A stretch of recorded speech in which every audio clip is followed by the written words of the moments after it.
Bonjour, j'espère que vous allez bien. Aujourd'hui je vous retrouve pour une vidéo couture que je suis trop contente de faire. L'autre jour je suis allée à Emmaüs où j'ai acheté ce joli tissu jaune avec comme des petites broderies à l'intérieur. Ce coupon de 1,50 m je l'ai payé 2 €. Alors qu'est-ce qu'on va faire aujourd'hui avec ce coupon de tissu? Vous l'avez vu dans le titre, on va fabriquer un tote bag. Comme je l'ai dit dans la vidéo fourniture, je change de sac en fonction de ce que j'ai à transporter. Il me faut des sacs de différentes tailles, etc. J'ai pas mal de grands sacs et justement il me faudrait un plus petit sac histoire de pouvoir transporter mon ordi et le minimum nécessaire, c'est-à-dire 3 feuilles et 3 stylos quoi. J'ai décidé donc de faire un tote bag. J'ai pris un petit carnet sur lequel j'ai fait quelques petits gribouillages. Je vous mettrai un récap illustré à l'écran, vous pouvez mettre sur pause et screener.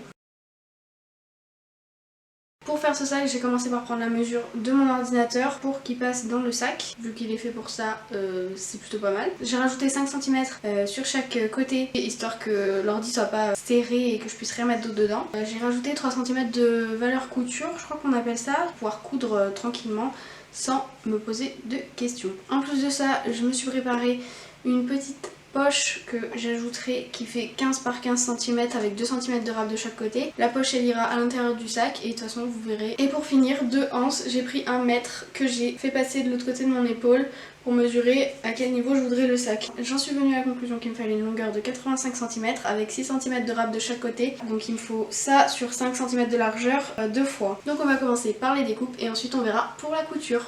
Donc là je viens juste de déplier le tissu pour me rendre compte et en fait je vois qu'il est assez transparent. Du coup je vais doubler les 2 grandes parties du sac.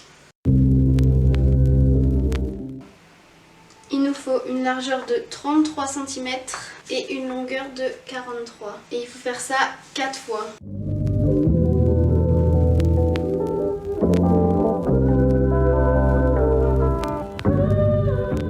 Allez, je vais couper le premier morceau.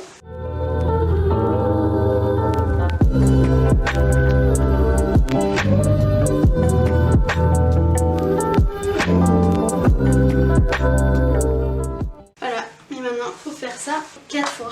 Alors mes 4 carrés sont ici, enfin c'est des rectangles, hein, pas des carrés. Je les assemblerai après. D'abord je veux juste découper dans le bout qui reste de cette longueur. La poche qui fait donc 17 par 17, sachant que ça déjà on est sur 18 cm. Et là on va faire un tout petit peu plus long histoire de couper ce qui est tordu et pas beau là au bout. Donc en fait je vais juste couper ici.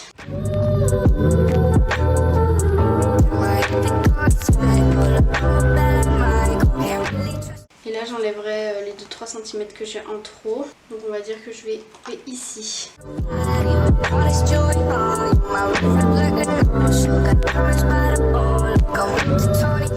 Ensuite pour les 2 lanières, je me suis trompée au début, j'ai dit que il fallait qu'elle fasse 5 cm, mais du coup vu que je vais les doubler, il faut que ça fasse 10 cm, pas 5. Même 12 puisqu'il faut 1 ou 2 cm de rab.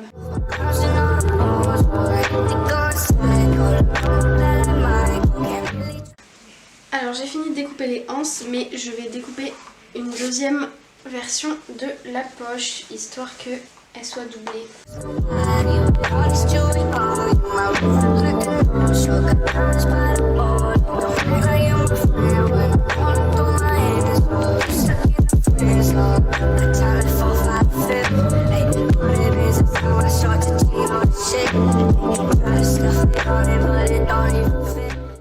Donc là j'ai les 2 poches, les 2 anses et les 4 faces du tote bag. Du coup maintenant je vais épingler.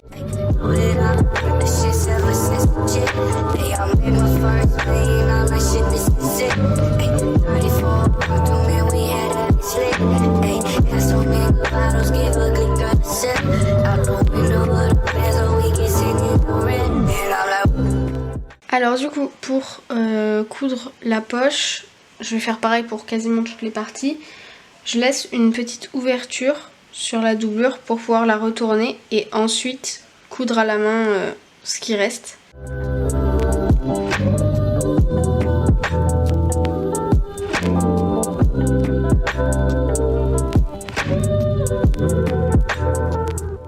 Là pareil que pour la poche, j'ai retourné une partie sur l'autre, j'ai épinglé et en fait le but ce sera à la fin de retourner et de faire les ourlets à chaque bout quand tout ça sera cousu. Du coup là ça y est, j'ai épinglé une partie de ce que j'ai à coudre. Je vais commencer par coudre la poche pour pouvoir la coudre sur un des carrés de tissu de façon à ce que je fasse la doublure après et que de l'extérieur on ne voit pas la couture de la poche. Je sais pas si je suis claire, mais voilà.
Donc là on a le morceau avec la poche et il faut le lisser dans ce sens là et épingler un autre morceau par dessus comme ça pour pouvoir le retourner à la fin. Et ensuite il faut faire la même chose avec les deux autres morceaux. Donc là je vais épingler celui-là et je vous retrouve après pour la couture.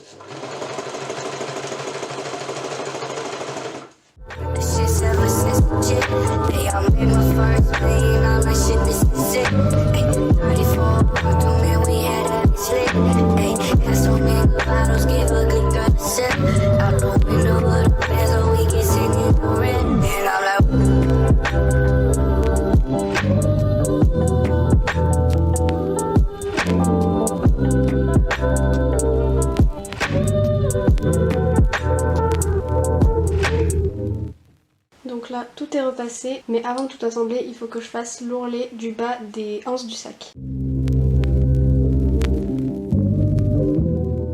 Voilà, les lanières sont terminées, il suffit maintenant de les épingler en haut de chacune des parties. Il va falloir les épingler comme ça, histoire de faire un carré ici, avec deux croix au milieu en couture, et l'autre partie idem. Et il faudra faire ça avec les quatre. Voilà le résultat, ça doit être épinglé et cousu comme ça, histoire de faire des carrés avec des croix au milieu et qu'on le voit sur l'extérieur. Voilà, donc ça c'est l'intérieur du sac. Et après il faudra coudre cette partie là à celle-là à l'envers pour pouvoir la retourner.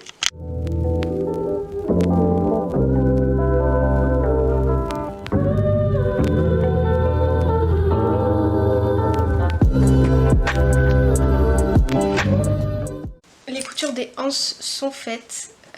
On passe à la dernière étape, c'est-à-dire coudre le sac. Du coup, on coud endroit contre endroit pour pouvoir le retourner à la fin.